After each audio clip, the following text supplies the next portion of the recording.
नमस्कार, आप देख रहे हैं अपना उत्तराखंड और मैं हूं आपके साथ दिशा गुप्ता। बुलेटिन की शुरुआत करेंगे और खबर देहरादून से, जहां पर राजपुर रोड पर जीएसटी बचत उत्सव कार्यक्रम का आयोजन हुआ, जिसमें मुख्यमंत्री पुष्कर सिंह धामी ने आम जनता से संवाद कर जीएसटी की जो नई दरें लागू हुई हैं उस राहत के बारे में जानकारी लोगों तक पहुंचाई। साथ ही उन्होंने बताया कि नवरात्र से लागू की गई दरों से रोजमर्रा की वस्तुएं सस्ती हुई हैं, जिसका दुकानदारों और व्यापारियों ने स्वागत किया है। तो वहीं सीएम धामी ने इसे ऐतिहासिक कदम बताया और प्रधानमंत्री नरेंद्र मोदी को धन्यवाद भी दिया।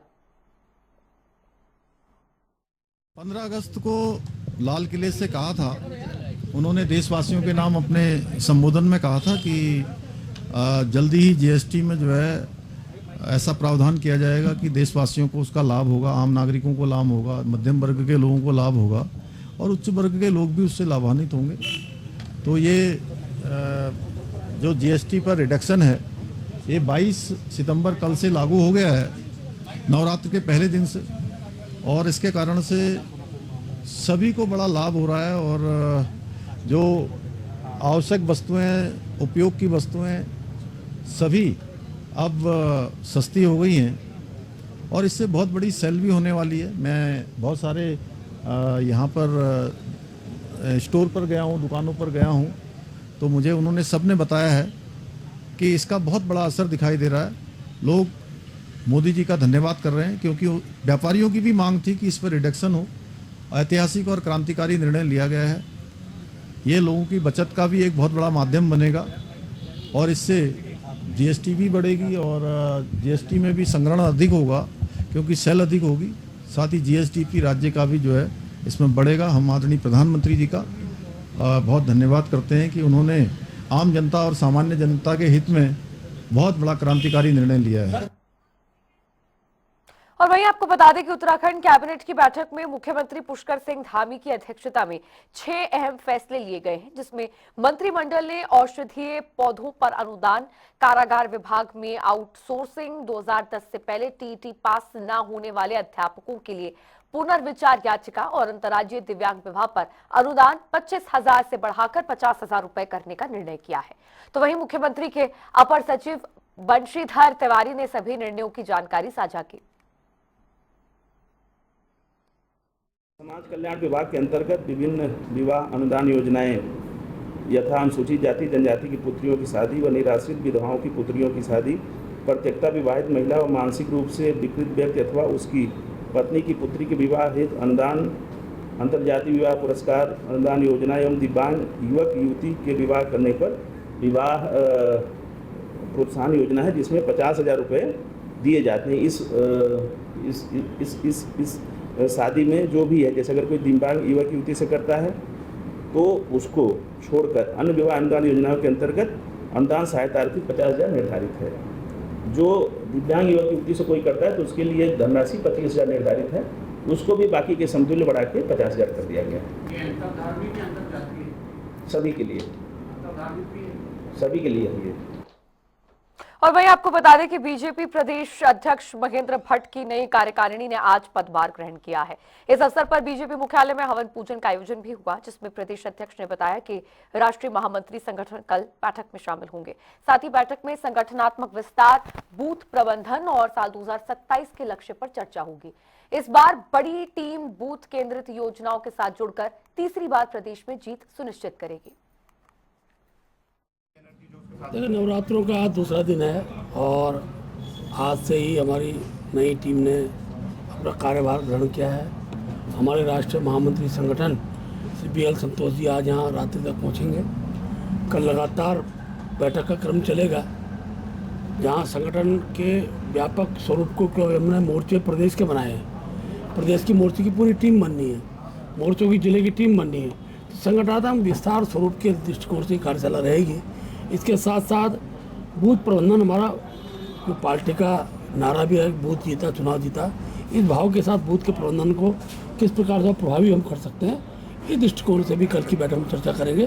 2027 हमारे लक्ष्य में रहेगा और इस बार हमको एक बड़ी टीम, पंचायतों की भी प्रधान हो गए, BTC मेंबर हो गए, जिला सदस्य हो गए, जिला पंचायत अध्यक्ष हैं, नगर निगम के पार्षद हैं, महापौर हैं, ये बड़ी टीम हमको मिली है। सभी टीम को भी हम बूथ केंद्रित योजनाओं के साथ जोड़ेंगे और 2027 में भारतीय जनता पार्टी एक बार हैट्रिक बनाकर तीसरी बार प्रदेश में सत्ता पर काबिज होगी। तो वहीं आपको बता दें कि प्रदेश बीजेपी की नई कार्यकारिणी में दीप्ति रावत भारद्वाज को बीजेपी प्रदेश महामंत्री पद पर नियुक्त किया गया है।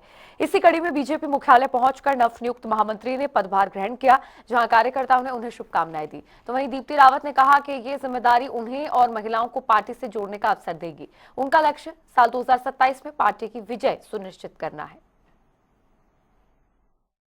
मैं कहूँगी कि उपलब्धि के रूप में नहीं, इसको तो हम जिम्मेदारी के रूप में लेते हैं। जब पार्टी का कोई ऐसा दायित्व मिलता है तो आपको दायित्व निभाना पड़ता है, और उपलब्धि तब होगी जब हम उत्तराखंड की महिलाओं को 100% मैं कहूँगी महिलाओं को, जिसको हम आधी आबादी कहेंगे, उस आधी आबादी को भारतीय जनता पार्टी से जोड़ पाएंगे। भारतीय जनता पार्टी को 2027 में फिर से अच्छे नंबर से विजयी बना पाएंगे। मुझे लगता है वो हमारी उपलब्धि होगी, और अभी तो इसको एक कार्य मिला है और वो कार्य अच्छे से करना है हमें। तो वही जीएसटी बचत उत्सव कार्यक्रम में बीजेपी नेता ने व्यापारियों को नई जीएसटी सुधारों की जानकारी दी। इस अवसर पर हरिद्वार में विधायक मदन कौशिक ने चंद्राचार्य चौक पर दुकानदारों और ग्राहकों से संवाद किया। इस दौरान मेयर किरण जैसल और अन्य नेता भी मौजूद रहे। तो वहीं विधायक कौशिक ने बताया कि प्रधानमंत्री मोदी के पत्र के माध्यम से व्यापारियों को जागरूक किया जा रहा है। आज जीएसटी में जो एक बहुत बड़ा बदलाव आया है स्लैब में, मैक्सिमम चीज़ें 5% पे आ गए हैं जो कंज्यूमर आइटम है। 5% में आने के कारण सभी चीज़ों के दाम में गिरावट आई है, कम आए हुए हैं। वही जागरूकता अभियान आज हम यहाँ मार्केटों में चला रहे हैं और रोज़ाना ये अभियान हमारा चलेगा। आज हमने चंद्राचार्य चौक पर चलाया है, कल कनखल में ऐसे, और ये पूरे देश भर में है। व्यापारी बड़े प्रसन्नचित हैं, सब कह रहे हैं कि इसके कारण अभी उन्होंने कहा कि जो त्योहारों पर हमारी बिक्री बढ़ी हुई है, और आम उपभोक्ता भी कहते हैं कि हाँ, इससे हमें बड़ा लाभ मिलेगा। और हम व्यापारियों को बीच में जाकर यह पत्र दे रहे हैं, जिससे कि हमारे आने वाले टाइम में हमारे व्यापारियों को और हमारे ग्राहकों को इसका लाभ होगा। तो मैं भारतीय जनता पार्टी के द्वारा हम ये अभियान चला रहे हैं, व्यापारियों को जाके ज्ञान पत्र दे रहे हैं और उनको इस बारे में बता रहे हैं। तो मैं यही कहूँगी कि हमारे नरेंद्र मोदी प्रधानमंत्री जी ने ये बहुत अच्छा कार्य किया है। मैं उनके लिए हार्दिक शुभकामनाएं और धन्यवाद देती हूँ। और उधर आपको बता दें कि कुमाऊं कमिश्नर दीपक रावत के हल्द्वानी तहसील निरीक्षण में प्रशासनिक खामियां उजागर हुई हैं। इस दौरान तहसीलदार पटवारी समेत कई अधिकारी लंबित मामलों की जानकारी देने में असफल रहे। साथ ही तहसील परिसर में पार्किंग, सफाई और शौचालयों की स्थिति खराब पाई गई। तो वहीं कोर्ट रूम में बकायेदारों और 143 प्रकरणों की जानकारी संतोषजनक नहीं थी। इसी को लेकर कमिश्नर ने 3 महीने से लंबित मामलों का निस्तारण और जिम्मेदार अधिकारियों पर कठोर कार्रवाई के आदेश दिए।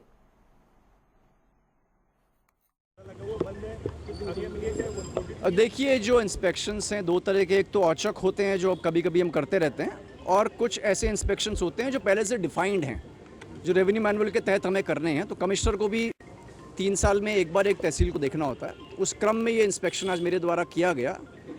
इसमें कुछ तो गंभीर खामियां हैं, जैसे एक तो 143 की जो रिपोर्ट्स लगनी हैं उसका रखरखाव ठीक से नहीं है। और भी मुझे पता चला कि बहुत सी जो फाइलें हैं ये एसके के कक्ष में तो लंबित थी ही। इनका कहना है कि इसमें से 25-26 फाइलें इनके घर पे भी हैं, तो उनको भी मंगवाया जा रहा है अभी। तो ये किसी भी दृष्टि से ये उचित नहीं है। और माननीय मुख्यमंत्री जी के निर्देश हैं कि तहसील, सब रजिस्ट्रार ऑफिस, ये ऐसे कार्यालय हैं जहाँ पे आम पब्लिक का रोज़ वास्ता पड़ता है। इसकी समय समय पे चेकिंग होनी आवश्यक है, और यहाँ की प्रक्रिया भी पारदर्शी होनी चाहिए। अनावश्यक विलम्ब कहीं पे नहीं होना चाहिए। एक जो यहाँ पे ठीक स्टेटस था वो वसूली का था, जो कि संतोषजनक पाई गई। और जो म्यूटेशन केसेस के मामले हैं उसमें कुछ खामियां हैं, जैसे एक तो नोटशीट में नहीं लिखा जा रहा है कि पत्रावली वर्तमान में चल रही है, क्यों चल रही है। लेकिन ओवरऑल निस्तारण ठीक है। जो 3 साल से पुराने मामले 5 हैं, तो उसमें निर्देश दिए गए यहाँ पे तहसीलदार हल्द्वानी को कि अगले 3 महीने में उनको छोटी डेट देते हुए डिसाइड करें। तो वहीं हरिद्वार में जिला अधिकारी मयूर दीक्षित ने सीएम हेल्पलाइन की समीक्षा बैठक की। इस दौरान कई विभागों पर लापरवाही के आरोप लगे। साथ ही पोर्टल पर महीनों से लंबित शिकायतें पाई गई। इसी पर डीएम ने स्पष्ट निर्देश दिए कि 36 दिन से ज्यादा कोई भी शिकायत लंबित नहीं रहनी चाहिए। साथ ही लापरवाही बरतने पर 3 कर्मचारियों पर डीएम ने सख्त कार्रवाई की है। देखिए, कल जन सुनवाई के दौरान सीएम हेल्पलाइन की हमने समीक्षा की थी, जिसमें कुछ डिपार्टमेंट के ऑफिसर्स के द्वारा जो लापरवाही की गई थी, इसके क्रम में हमने शोकॉज नोटिस जारी किए हैं और कुछ के वेतन रोकने के आदेश दिए हैं। इसमें मुख्यतः ये देखा गया कि 36 दिन 90 दिन तक शिकायतें लंबित रही कुछ अधिकारियों के पोर्टल पर, तो जिसमें शिक्षा विभाग के 2 ब्लॉक स्तरीय अधिकारियों के वेतन रोकने के आदेश दिए गए। साथ ही कुछ अधिकारियों के पोर्टल पर 180 दिन के ऊपर भी 1-2 शिकायतें प्राप्त हुई थी, उनको भी सचेत किया गया है कि अगर कोई ऐसी कोई जटिल समस्या हो, कोई मांग आधारित कोई शिकायत हो, तो उसको शिकायतकर्ता को समझाकर उनसे बात करके उसका निराकरण करें। लेकिन कोई भी शिकायत 36 डेज से ऊपर न रहे, इसके क्रम में सभी लोगों को सचेत किया गया। तो वहीं हरिद्वार जिले में अतिक्रमणकारियों पर प्रशासन का बुलडोजर लगातार चल रहा है। आपको बता दें कि जिला और सिडकुल प्रशासन की संयुक्त टीम ने कई इलाकों पर अवैध कब्जों को ध्वस्त किया है। साथ ही चेतावनी के बावजूद कब्जा न छोड़ने वालों पर कड़ी कार्रवाई की गई। इसी को लेकर उप जिला अधिकारी जितेंद्र कुमार ने साफ कहा कि सार्वजनिक स्थलों पर अतिक्रमण किसी भी हाल में बर्दाश्त नहीं होगा।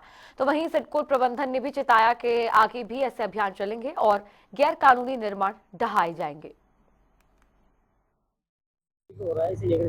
देखिए ये जो हमारा राजा बिस्कुट चौक से लेके और सलेमपुर तिराहे तक जो ये हमारी सड़क है, ये बहुत व्यस्त सड़क है और इस पर लगातार अतिक्रमण की शिकायतें प्राप्त हो रही थी, जिसको मतलब यातायात भी बाधित हो रहा था और एक्सीडेंट्स की भी शिकायतें यहाँ से लगातार आ रही थी। इसको लेके जिलाधिकारी महोदय द्वारा ये निर्देशित किया गया था कि इसको हटाया जाए अतिक्रमण को। तो आज इन लोगों को हमने पहले आगाह भी किया था कि यहाँ पर अतिक्रमण खुद हटा लें, लेकिन जब इन लोगों ने खुद अतिक्रमण को नहीं हटाया तो उसके बाद आज पुलिस और प्रशासन के द्वारा संयुक्त कार्रवाई करके ये एनक्रोचमेंट हटाया जा रहा है। हाँ सर, कहीं भी शाम होती है यहाँ पे ट्रकों की लाइन। देखिए, इससे संबंध में जो हमारे ARTO प्रवर्तन है और उसके साथ साथ जो यहाँ पे ट्रांसपोर्ट यूनियन है, उनके पदाधिकारियों के साथ यथाशीघ्र हम बैठक करेंगे और इस इशू को एड्रेस करेंगे और कोशिश करेंगे कि ये जल्द से जल्द विस्तारित हो जाए। जी, लगातार ये अतिक्रमण के खिलाफ कार्रवाई जो है ये लगातार जारी रहेगी। सर, ऐसे ही प्रोग्राम रौली में भी देखिए, प्राथमिकता पे जो हमारे अभी जिन क्षेत्रों में यातायात बाधित हो रहा है बहुत ज्यादा, उनको प्राथमिकता पे लेते हुए और जो ग्रामीण एरिया है वहां से भी अतिक्रमण को हम हटाएंगे। काशीपुर बवार में पुलिस ने अब नफरत फैलाने वालों के खिलाफ कार्रवाई शुरू कर दी है और मुस्लिम नेताओं का भी समर्थन मिला है। बता दें कि मामला बिना अनुमति के जुलूस निकालने का है, जिसको लेकर मुस्लिम समुदाय का कहना है कि शहर की गंगा जमुनी तहजीब पर हमला हुआ है, लेकिन निर्दोषों को परेशान नहीं किया जाना चाहिए। 21 सितंबर की रात बिना अनुमति निकले जुलूस और हमले के बाद माहौल बिगड़ा हुआ है। तो वहीं इसी में उन्होंने पुलिस विभाग की सूझबूझ की सराहना भी की है। जो आज 3 दिन पहले काशीपुर में एक माहौल खराब किया गया है चंद लोगों की वजह से, जो लोग अपनी खराब राजनीति के माध्यम से अपनी राजनीति करना चाहते थे, क्योंकि आज तक काशीपुर में ऐसा कभी कोई माहौल खराब होने की बात किसी मुस्लिम समाज के जो लोग लोकल रहने वाले उन्होंने कभी नहीं। वो सब लोग सभी समाज के साथ मिलकर रहने का काम करते हैं। ऐसा कभी नहीं हुआ कि किसी पर्टिकुलर किसी एक चीज़ को लेकर के खराब किया गया।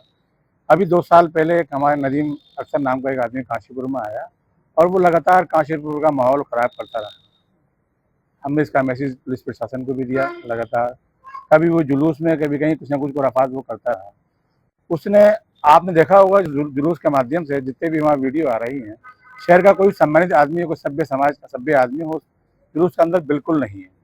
या तो वो हैं या उसके विचार के साथ के लोग हैं, या फिर जो अनजान बच्चे हैं, नाबालिग बच्चे हैं, उन लोगों को उन्होंने गड़बड़ा करके अपने साथ लेकर जुलूस निकाला। जी, हमें नहीं मालूम कि उसने प्रशासन से अनुमति ली या नहीं ली, इस बारे में हमें जानकारी भी नहीं है। ना हमें ये मालूम कि वो जुलूस वहाँ निकाल रहा था।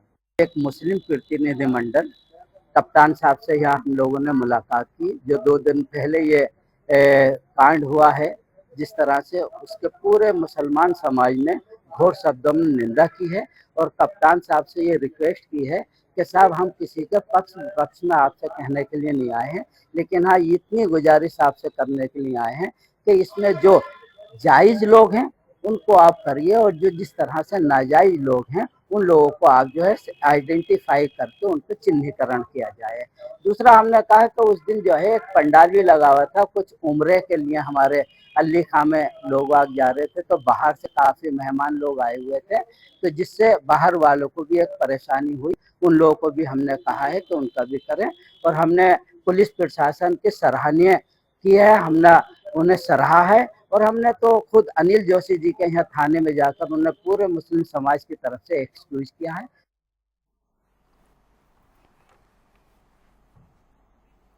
और चलिए बुलेटिन में आगे बढ़ेंगे। हरिद्वार से आ रही एक बड़ी जानकारी के साथ इस वक्त की बड़ी खबर हरिद्वार से, जहां पर पेड़ गिरने से हाई वोल्टेज लाइन और खंबा सड़क पर गिरे। भेड़ कर्मचारी बिना सुरक्षा इंतजाम के कटाई कर रहे थे, जिस दौरान ये हादसा हुआ और तारों में चिंगारियों के साथ सड़क पर खंबा गिरा। शिवालिक नगर हरिद्वार मार्ग पर लंबा जाम इसकी वजह से लग गया। स्थानीयों ने भेल प्रशासन पर कड़ी कार्रवाई की मांग इस हादसे के बाद की है। बड़ी खबर इस वक्त की, बड़ी जानकारी हरिद्वार से आपको बता रहे हैं। भेड़ कर्मचारी बिना सुरक्षा इंतजाम के कटाई कर रहे थे, जिसके चलते बड़ा हादसा हुआ। तारों में चिंगारियों के साथ सड़क पर खंबा गिर गया और इसके बाद शिवालिक नगर हरिद्वार मार्ग पर काफी ज्यादा लंबा जाम लग गया। स्थानियों में काफी रोष है और स्थानियों का कहना है कि कार्रवाई सख्त से सख्त की जाए।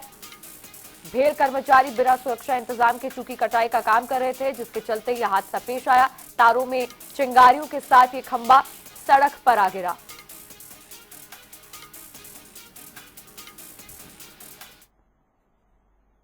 और वहीं आपको बता दें कि काशीपुर बवाल के बाद अब प्रशासन एक्शन मोड में है। इसी को लेकर डीएम नितिन सिंह भदौरिया खुद संवेदनशील इलाकों में पहुंचे हैं और हालात का जायजा ले रहे हैं। साथ ही उन्होंने कहा, इस दौरान के कानून हाथ में लेने वालों को किसी कीमत पर बख्शा नहीं जाएगा।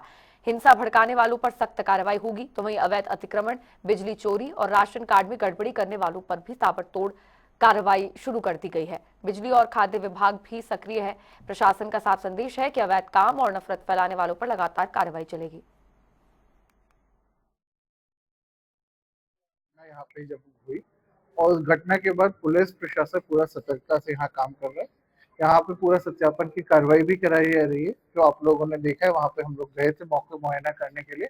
मौके मुआयने पे कई चीजें अनियमितताएं पाई गई। एक तो कई जगह ये पाया गया है कि वहाँ पे बिजली के कनेक्शंस कटिया डालकर लिए गए थे, जिनको हटाया गया है, जिनको नोटिस जारी किए गए हैं। इसके अलावा वहाँ नगर निगम की टीम पूरा अपना कार्रवाई कर रही है, वहाँ पे मौजूद है और सभी विभाग मिलकर कार्य कर रहे हैं।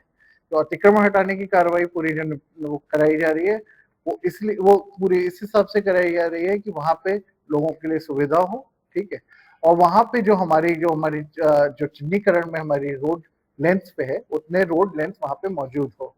इसके अलावा कोशिश ये भी की जा रही है कि वहाँ पे जो भी है, कोई भी ऐसे जो भी है, पुलिस प्रशासन पूरी नजर से पूरे चौकन्ने रूप से वहाँ पे मौजूद है, ताकि कोई भी ऐसी घटना की पुनरावृत्ति ना हो सके। दीपावली से पहले खाद्य सुरक्षा और तहसील प्रशासन ने खंजरपुर में दूध डेयरी पर छापा मारा है। इस दौरान 2.5 कुंटल नकली पनीर, 10 बोरे मिल्क पाउडर, 30 टिन रिफाइंड और प्रतिबंधित ऑक्सीटोसिन इंजेक्शन बरामद हुए हैं। तो वहीं डेयरी संचालक के खिलाफ कार्रवाई शुरू हुई है और पनीर सैंपल्स जांच के लिए लैब भेजे गए हैं। इसी के चलते पशु चिकित्सा विभाग भी सक्रिय दिखा। साथ ही लोगों के स्वास्थ्य और पशुओं की सुरक्षा के लिए सतर्कता बढ़ाई गई। मुझे कल गोपनीय सूचना मिली कि खंजरपुर में किसी के यहाँ पनीर बनाया जा रहा है। तो उसकी तहकीकात में मेरे द्वारा प्रशासन को सूचित किया और सुबह प्रशासन की टीम के साथ यहाँ आए और खंजरपुर में लोगों से काफ़ी पूछताछ करने के बाद इस घर को चिन्हित कर पाए जहाँ पनीर बनाया जाता है। और ये डेयरी है, डेयरी के अंदर इनके द्वारा पनीर लगभग 2.25 कुंटल ड्रम में बरामद हुए और जिसमें पता करने पर पता चला कि यहाँ रिफाइन के 25 से 30 टीन रखे हुए हैं और साथ ही स्किम्ड मिल्क एक दूसरे बगल वाले घर में, नदीम के घर में 8 कट्टे स्किम्ड मिल्क के बरामद हुए, जिसको मौके पर सबकी रिपोर्ट बनाई गई, जिस पर प्रशासन और मेरे द्वारा संयुक्त कार्रवाई करते हुए इनको जन स्वास्थ्य के दृष्टिकोण से विनष्ट करवाने का कार्रवाई की जा रही है। किसी माध्यम से जो है सूचना मिल रही थी कि ग्राम खंजरपुर में जो है अवैध रूप से पनीर का निर्माण किया जा रहा है। तो हमारे फूड इंस्पेक्टर साहब से हमारी वार्ता हुई। वार्ता में दोनों ने प्रोग्राम बनाया कि सुबह जो है कार्रवाई की जाएगी। तो हम लोगों ने सुबह जब यहाँ पे पूछताछ की तो पता लगा कि यहाँ पर नदीम और ये अन्य के घर में जो है पनीर का कारोबार हमें करते हुए मिले। लगभग 2.5 कुंटल पनीर और लगभग 8 बोरे जो है कहना पाउडर और उसमें कि जो है हमारा रिफाइंड ये हमें मौके पर बरामद हुआ है, जिससे स्पष्ट होता है कि जो है कि ना नकली ही पनीर बनाया जा रहा था। बाकी जो है कि ना विभाग ने उनके सैंपल वगैरह भर के जो है कि ना लेबोरेटरी लैब के लिए भेजे जा रहे हैं। तो इंजेक्शन भी बरामद हुआ है यहाँ पर? ऑक्सीटोसिन का यहाँ इंजेक्शन बरामद हुए, उसके लिए हमने जो है वेटरनरी डिपार्टमेंट को बुला लिया था। डॉक्टर साहब आए हैं, उन्होंने उसको सैंपल और क्वान्टिटी जो है कि ना करके उन्होंने भी अपनी कार्रवाई शुरू कर दी। देखिए, मैं पशुपालन विभाग से हूँ, एसपी सिंह, पशुधन प्रसार अधिकारी। क्योंकि ये मेरे क्षेत्र के अंतर्गत ये सारा मामला पाया गया है। इसमें मुझे फ़ोन से औचक सूचना मिली थी, जिसमें जो पशु हैं उनको पहुँचाने के लिए एक इंजेक्शन आता है जो प्रतिबंधित है, ऑक्सीटोसिन। वो यहाँ मौके से काफ़ी मात्रा में बरामद हुआ है, जिसको हमने सील कर दिया गया है। और उसके बाद जो है आगे की जो जांच की कार्रवाई है उसके लिए हम अपने उसमें भेजेंगे, विभाग से जो कार्रवाई होती है उस हिसाब से। इंजेक्शन बता रहे हैं आप, वो कितनी मात्रा में पाया गया है, उसका क्या प्रभाव पड़ता है? ये इंजेक्शन जो है ऑक्सीटोसिन इंजेक्शन हमने मौके से 73 गुणा 100 ml, ये तो जो है अभी तक प्रयोग नहीं किया गया था, रखा था। और एक वायल जो है प्रयोग में लाई जा रही थी, 74 वायल हमारे को पाई गई हैं। साथ में मौके से भरा हुआ इंजेक्शन एक पाया गया है जिसको लगा रहे थे।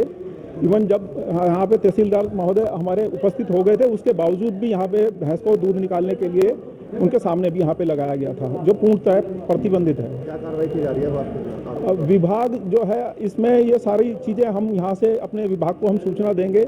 जैसे ये वहाँ जाएगा तो इसमें जैसे ऑक्सीटोसिन अगर होना पाया गया तो ये जो भी उसके विरुद्ध जो कार्रवाई बनेगी वो विभाग करेगा। और अगली खबर हरिद्वार से है, जहां पर 8 किलोमीटर लंबी सड़क न बनने से स्थानीय लोगों में नाराजगी है, जिसके चलते सड़क निर्माण की मांग को लेकर उन्होंने संघर्ष समिति बनाई और रोड नहीं तो वोट नहीं के नारे लगाए। तो वहीं ग्रामीणों ने कहा कि दशकों से हर सरकार और नेताओं ने भरोसा दिया, लेकिन सड़क अब तक नहीं बनी। लालनाथ चिल्लार खाल को मार्ग को लेकर ये बरसों पुरानी हमारी कंडी रोड है, जिसमें कई सरकारें आई गई पर किसी ने इस रोड पर ध्यान नहीं दिया गया। आज हम लोगों ने, लालनाथ के लोगों ने निर्णय लिया है कि अब हम इसमें जो भी हमारी ये समस्याएं हैं, हम ये एक संघर्ष समिति का निर्माण किया हमने। और इसके तहत मतलब कि अब आने वाले समय पे हम यहाँ पे एक जन क्रोध आंदोलन रैली निकालेंगे और आने वाले समय में चुनाव का भी बहिष्कार करेंगे। इसलिए मेरा तो सबसे निवेदन है कि सभी लोग इसमें बढ़ चढ़ के भाग लें और आने वाले समय में सरकार को ये बता दें कि भाई अगर रोड नहीं बनाई तो इसके परिणाम आपको भुगतने पड़ेंगे। ये कंडी रोड संघर्ष समिति का कार्यकारिणी का विस्तार था। आज हम लोगों ने इस कार्यकारिणी का विस्तार करा आगे संघर्ष करने के लिए, और इस पर्पज में हमने इसके बाद धरना प्रदर्शन करा यहाँ रोड पे।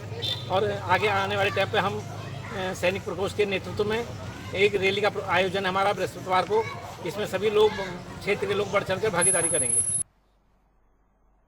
और इस खबर के साथ बुलेटिन में फिलहाल के लिए इतना ही। रुक रहे हैं एक ब्रेक के लिए।